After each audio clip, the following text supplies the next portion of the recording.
প্রিয় রাইডার্স, আজকে আমি আপনাদেরকে বলবো কাস্টমার এবং রেস্টুরেন্ট কর্মীদের সাথে একজন ফুডপ্যান্ডা রাইডারের আচরণ কেমন হওয়া উচিত। তার সাথে ফুডপ্যান্ডা অর্ডার ডেলিভারি করার সময় আপনার কি কি নিয়ম মেনে চলতে হবে। সবসময় মনে রাখবেন, কাস্টমাররা আপনার মাধ্যমে ফুডপ্যান্ডা ব্র্যান্ডের সাথে সম্মুখীন হয়ে থাকে। আপনি যদি কোনো খারাপ আচরণ করেন তবে সেটা ফুডপ্যান্ডা ব্র্যান্ডের ইমেজকে প্রভাবিত করে।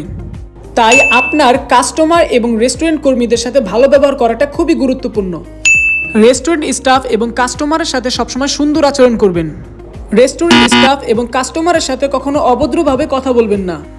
এমনকি যদি তারা আপনার সাথে অভদ্র আচরণ করে, সেই মুহূর্তে নিজেকে শান্ত রাখার অনুরোধ করছি। ভদ্র আচরণের সাথে মুহূর্তটি পরিচালনা করুন এবং সেই পরিস্থিতি থেকে বেরিয়ে আসুন। পরবর্তীতে বিষয়টি ফ্রেশ ডেস্কের মাধ্যমে ফুডপ্যান্ডাকে জানাবেন। ফুডপ্যান্ডা বিষয়টি সঠিকভাবে তদন্ত করে দেখবে। যদি রেস্টুরেন্ট বা কাস্টমারের দোষ খুঁজে পাওয়া যায়, তাহলে ফুডপ্যান্ডা তাদের বিরুদ্ধে যথাযথ ব্যবস্থা নেবে।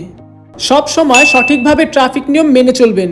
সঠিকভাবে ট্রাফিক নিয়ম অনুসরণ করা আপনার নিজের নিরাপত্তা নিশ্চিত করবে। অর্ডার ডেলিভারি করার সময় আপনার ফুডপ্যান্ডার ইউনিফর্ম পরা থাকতে হবে। আপনার টি শার্ট এবং উপস্থিতি যেন সবসময় পরিষ্কার ও পরিচ্ছন্ন থাকে। কাস্টমারের বাড়ির ভিতরে কখনো তাকানোর চেষ্টা করবেন না। একজন কাস্টমারের কখনোই মনে হওয়া উচিত নয় যে আপনি তাদের প্রাইভেসি নষ্ট করছেন। কাস্টমারকে সবসময় স্যার বা ম্যাডাম বলে সম্বোধন করুন এবং নিরাপদ দূরত্ব থেকে তাদের কাছে অর্ডারটি ডেলিভারি করুন। কাস্টমারকে অর্ডার ডেলিভারি করার পর কখনোই কল ব্যাক করবেন না। কাস্টমার বা রেস্টুরেন্ট অথবা যে কোনো বিষয়ে অভিযোগ থাকলে ফ্রেশ ডেস্কের মাধ্যমে খুবই সহজে জানাতে পারবেন। ফ্রেশ ডেস্কের মাধ্যমে কিভাবে রিপোর্ট করবেন সেইটা দেখে নিন।